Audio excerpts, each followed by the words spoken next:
Okay, nandito po ngayon ang ating taga-benta. Anong pangalan ng ating taga-benta? Marvin Saplot, sir. Marvin Saplot. Tignan natin kung magaling ka magbenta ng ating J-Flower Qs. Umpisahan mo sa yung pinakamahal. Oben. Hindi to si Oben Sena, si Marvin Saplot. Okay.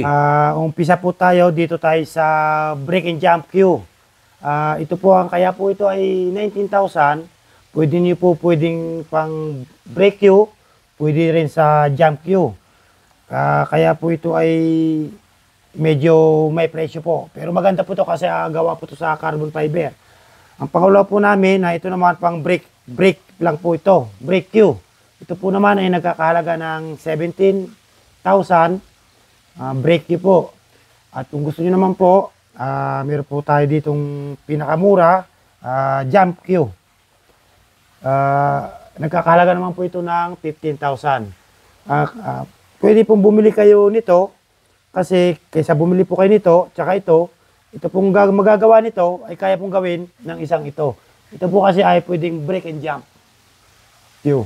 Yan, ang ganda ng explanation mo. Ito po ay gawa po sa carbon fiber lahat, kaya siguradong maganda po.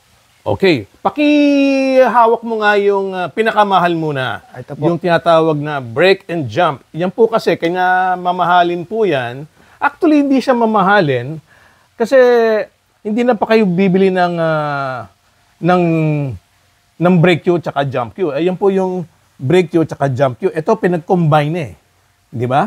Pakita mo nga yung kung bakit mas mahalan. Pero okay pa rin. Kasi kung bibili po kayo nitong break Q at saka jump Q, 32,000. 17,000 plus 15. Opo. Naku, yung bosses ko napipipi na. Okay. Ito po, So, sobrang mura. 19,000 po.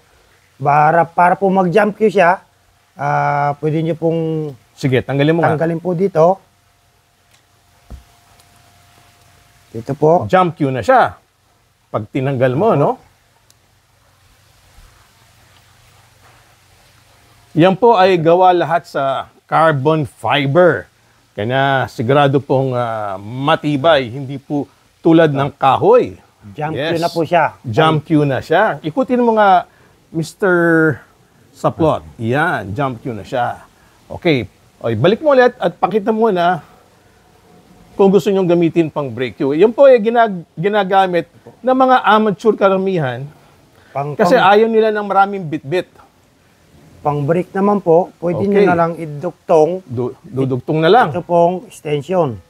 Pasok nyo lang po. Yes. Tapos, ikutin mo lang. Break Q na. Break yun na po. Okay, ha? Ayan na. J-Flowers BJ2 sa halagang 19,000 pesos lang. At meron ka ng break and jump. So, mamaya po, explain natin yung mga iba pang tako na naka-display doon. At sa ngayon, ini-explain po muna ni Marvin yung tatlo pong pagpipilian. BK2, JP2, at yung pinakamahal, yung BJ2, 19,000 pesos. Alright, para sure, hawakan mo nga yung tinatawag na break Q at i-attach mo dun sa sa kanyang tinatawag na shaft. So, ulitin ko po.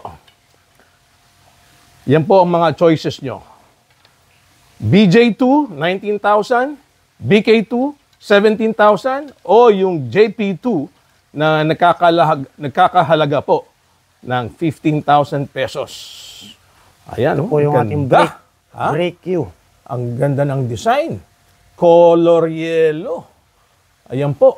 Talagang compare po niya sa mga high-end. Hindi po kayo matatalo dyan.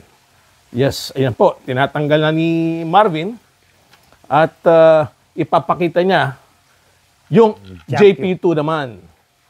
Yun po jump Q lang. Kaya mas mahal po pagka bumili kayo ng separate break Q at saka jump Q. Ayan po. Tinatanggal po ni Marvin na nakasuot ng J-Flowers. Bagay na bagay sa yung naka-J-Flowers, Marvin. Dapat sa'yo maging bilyarista na. Pag naging bilyarista po to si Marvin, nakko. mas maraming may ibebenta to. Ayan po, kinakasalan ni Marvin. At Okay na po. eksakto. Okay, magpaalam ka na Marvin at maraming salamat Okay sa iyo. po, maraming salamat po. Thank you for watching. All right, J-Flower Cues by Marvin Saplot.